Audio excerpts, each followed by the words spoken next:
And good afternoon. Today is Wednesday, July 21st, 2021. This is our questions about God in the Bible. The question is the mark. That's the title that'll fit onto the Facebook and YouTube channel. Really, it should be the mark. Who, what, when, where, why, and how. This question came up this past Sunday here at our church in the children's Sunday school session. It's one of the reasons why we sometimes have difficulty getting people to volunteer to teach Sunday school in churches across the country, because people are afraid that a child or a teenager might ask them a question that they don't know the answer to. Here's the thing. If someone asks you a question, doesn't matter how young or old they are, if you don't know the answer to it, here's a really good reply. I don't know, but let's see if we can try to find out together. And then you try to do enough research to answer the question. Apparently the children's Sunday school class started with Noah and the ark and the flood and went a lot of different places, because kids' minds go a lot of different places. I was kicked out of both Sunday school and vacation Bible school growing up in my home church. Why? Because I was one of those kids that kept asking the questions that the teachers couldn't answer.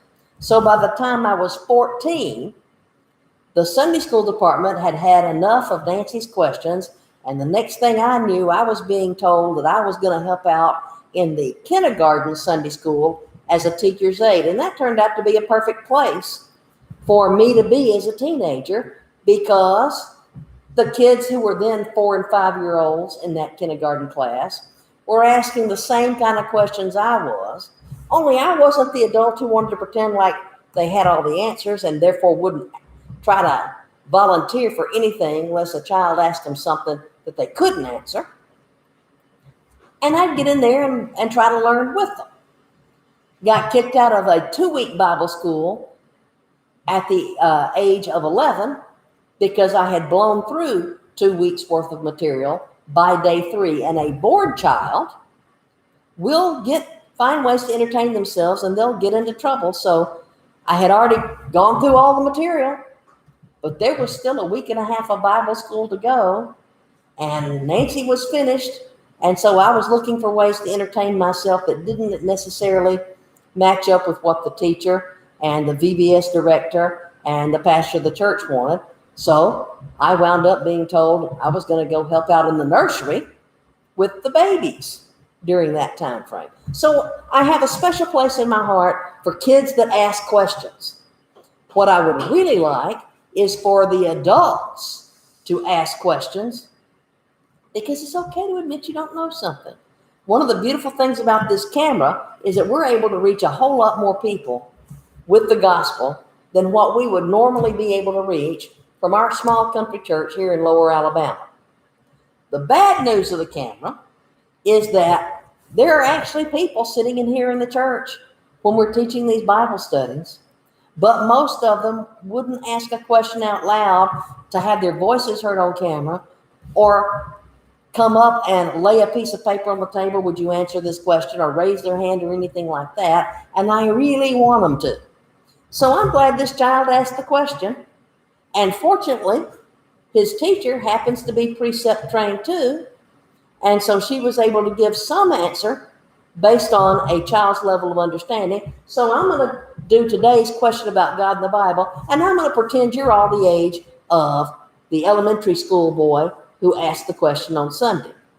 Because spiritually speaking, a lot of people feel like they maybe have an elementary level of understanding. So now I'm going to have the camera go to the board. While it's moving to the board, I'm going to read just one small section of the scripture passage, and then I'm going to talk about what I've got drawn up on the board, and I'm going to draw some more stuff. This is from Revelation chapter 13, which opens up with John, the beloved disciple, seeing a vision of a beast rising out of the sea, and then a beast out of the earth. So I'm going to pick up the reading in Revelation 13 at verse 11, but you would really need to read chapters 12 and 13 to get the whole context down on an adult level. So the reading starts with Revelation 13, verse 11.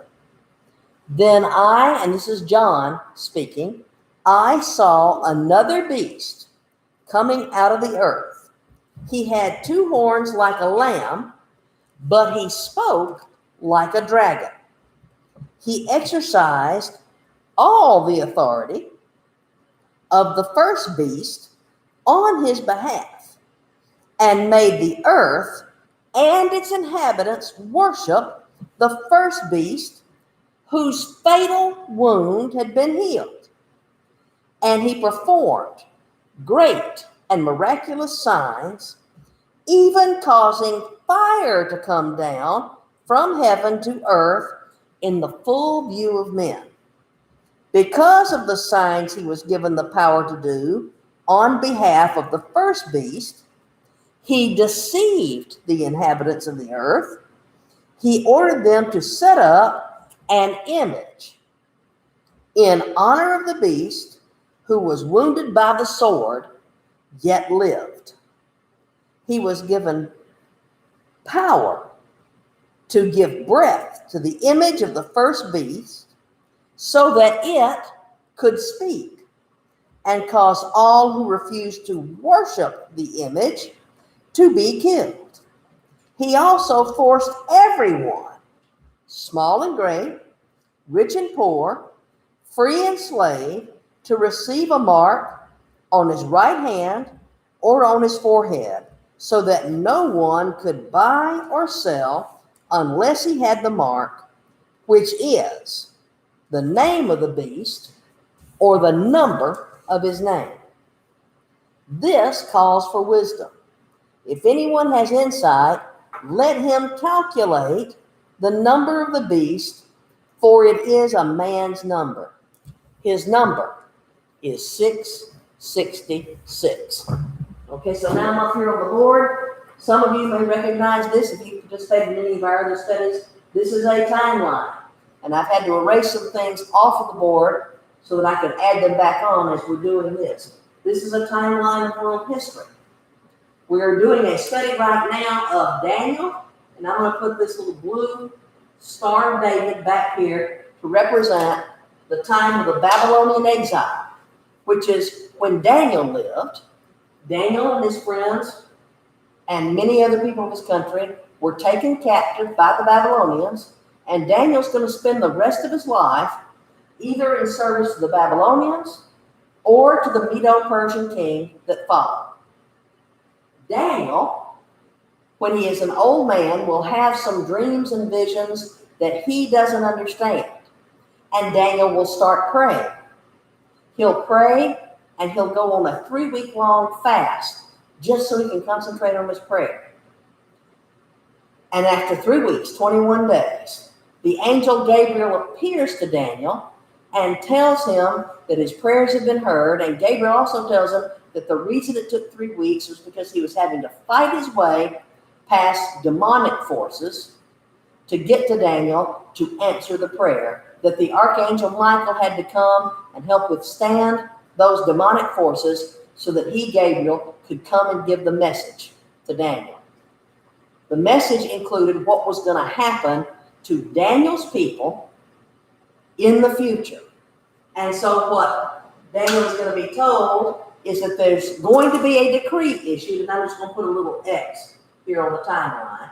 There's going to be a decree issued for your people to be able to go back home, because they're living in exile right now in a foreign country, and to rebuild the city of Jerusalem, not the temple, the city of Jerusalem, and that from the issuing of that decree until the time when the Messiah, that promised one, would come, that there would be a period. I'm going to draw a little cradle here. This is my version of a baby in a cradle and the cross. Daniel is told that from the issuing of that decree to restore and rebuild Jerusalem until Messiah comes and is cut off, will be a period of 7 sevens, a period of time, plus 62 that equals 69. Well, Daniel is going to die before that decree is issued to rebuild and restore the city of Jerusalem. But we know from the Bible, because it's recorded for us in the book of Nehemiah, that Nehemiah is given permission by the Persian king to go back and rebuild Jerusalem. And that starts the clock ticking. And based on information that Gabriel tells Daniel in chapters 9 through 12 of Daniel, Jesus rides into town on the donkey on what you and I call Palm Sunday, but it's on the Jewish calendar, it's the exact day that Gabriel told Daniel Messiah would show up. And 4 days later, Jesus is going to die on the cross. So that takes care of 69 of the 7 periods of 7. But he also tells them that there is going to be a 70th period of time, a 70th 7. We tend to call it the tribulation.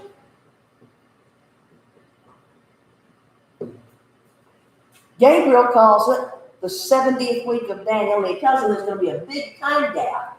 How much time he doesn't tell him, but there'll be a big time gap between the events that are described here and the events that occur during this period.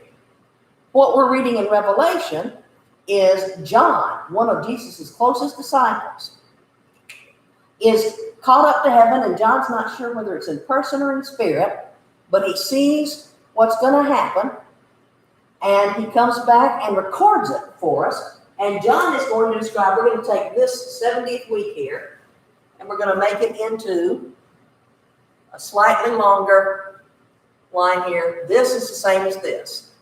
On this side, there are 7 seal judgments. Then there are 7 trumpet judgments. And then there are 7 bowl judgments.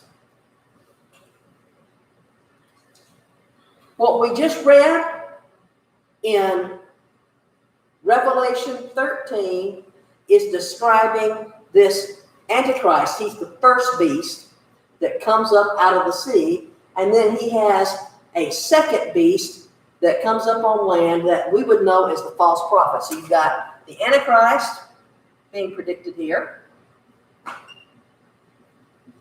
and you've got a leader called the false prophet or the second beast. So let's put B1 for the Antichrist and B2 for the false prophet to stand for beast. When you look at the details that are in Revelation 13, you could take out a piece of paper and just make a little chart. What is said that describes the Antichrist, and what is said that describes this second beast, the false prophet. The Antichrist, for example, I'll just give you 1 or 2, because this needs to be a short teaching. We could go for hours on this, but this will be just a short teaching.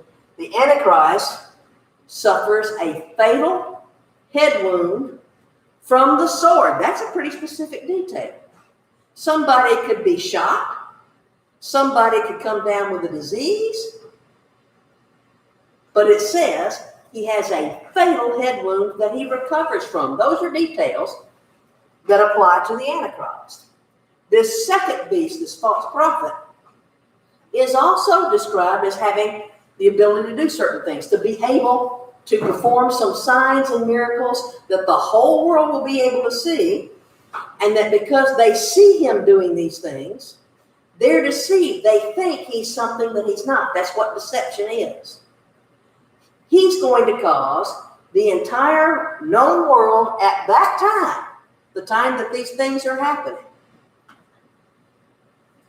to worship an image of a beast that he's going to have set up. He's going to have set up an image that's related to this first guy, beast number 1, the Antichrist. And it says that they're going to have to take a mark. So we're going to look at the questions that the child asked. Who has to take the mark? People who are alive during this time frame are the ones who are going to have to take the mark. It wouldn't be anybody from Daniel's time frame. Daniel's already dead. It wouldn't be anybody from our time frame if you're a believer, because by the time this happens, you're already going to be gone. You'll either die of whatever it is you're going to die of when you're old, or when you're having an accident of some kind, or you were around at the rapture. In this part of the timeline that I left up, we've got two, it looks like a hook rising up. There are two possibilities that can make sense. I believe that the rapture is going to occur before the start of Daniel's 70th week. There are some people who believe it's going to happen at the halfway part. Either way, by the time that this second beast, this false prophet, makes people start to take this mark, it's over here. Because it's bowl judgment number 1. Believers are already going to be gone by then. So who's going to have to take the mark? People who are alive and on planet Earth during this time frame. When is it going to happen? There's a whole lot more you'd have to study in Revelation, but it's going to happen. Bowl judgment number 1, which you can read in Revelation, bowl judgment number 1 is where malignant sores start to break out on people who have taken the mark. It's not mentioned in the seal or trumpet judgments. So taking that mark occurs between trumpet number 7 and bowl number 1. That's when it occurs. What is the mark of the beast? That was more along the lines of the child's question. When John is writing the book of Revelation 2,000 years ago, he has no understanding of technology that makes perfect sense to us. Things like microchips. We don't know for sure because the Bible doesn't give us enough details to say it's got to be a microchip. It does tell us that it's some sort of identifiable mark that either is the name of this Antichrist or the numerical value, because the Jewish people have letters in the alphabet and the letter also has a numeric value. And so John tells us you can calculate the number of his name. It's 666. So what the mark is going to be either the name of the Antichrist or the mark that identifies you as being his. That's what it is. Where will it be taken? The Bible's real specific on that. That it's either going to be on the right hand or on the forehead. It just so happens last night I was watching a very good Israeli Bible teacher answering some questions from people who were asking questions about what the mark is. And some people were wondering, would it be, for example, an injection of some kind rather than like a microchip? And his response was, he doesn't think so because nobody gets shots. Here, you might get a shot in the left arm or the right arm. My husband's diabetic. Sometimes he has to take his insulin shots in the stomach. Sometimes when you're a kid and you go to the doctor's office, you really don't want to get a shot because they're going to give it to you on the backside. But nobody gets a shot here and nobody gets a shot here. So he doesn't think it's going to be an injection, but that it'll be something that's put specifically on those parts of the body. I wonder myself why it says the right hand or the forehead, but not the left hand. I happen to be left-handed. As you can see, I'm holding the marker here in my left hand. I don't know why it's not the left hand. I just go with what God's word says, that it will be on the right hand or the forehead. We don't know whether it's going to be a microchip, but that kind of technology, we already know microchips can be inserted in people. We have a family dog, and when we got our dog, the first thing that we checked out was, has our dog been microchipped so that if he ever gets lost, then if anybody finds him and takes him to a vet, they can scan that microchip and know who he belongs to because it's registered somewhere in the system that this dog belongs to these people. I've looked at my dog's ears now for over 3 years. My dog is 3 years old. For the life of me, I can't see where that microchip is. But I know it's there. How do I know? Because I've gone with my dog to the vet's office. And the vet can pick out his little handheld machine and scan it, and whoop, there it is. So we know where.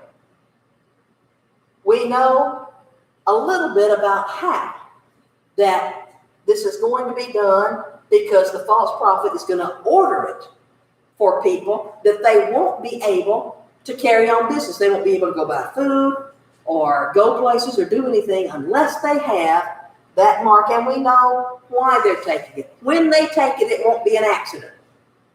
When they take it, the whole purpose of this mark is to worship this Antichrist, or to worship the image that honors the Antichrist. So when the time comes, during this period of history, people will know that when they're taking this mark in the right hand or the forehead, that they're taking it to swear allegiance to the Antichrist. And when they do so, they are rejecting God forever. That's the short answer. It is a very good, deep topic, but don't ignore the fact that young people, very young people, this is an elementary school age boy that asked this question. And if you don't know the answer to a question, don't be afraid to tell them that you don't know the answer, but that you'll be willing to try to find out. Some things we're not going to find out. There's nobody that could tell me why it's the right hand and not the left. I just know that that's what the Bible says, and I know that I can trust the Bible. It's okay to admit that there are limits to your understanding. Thanks for watching.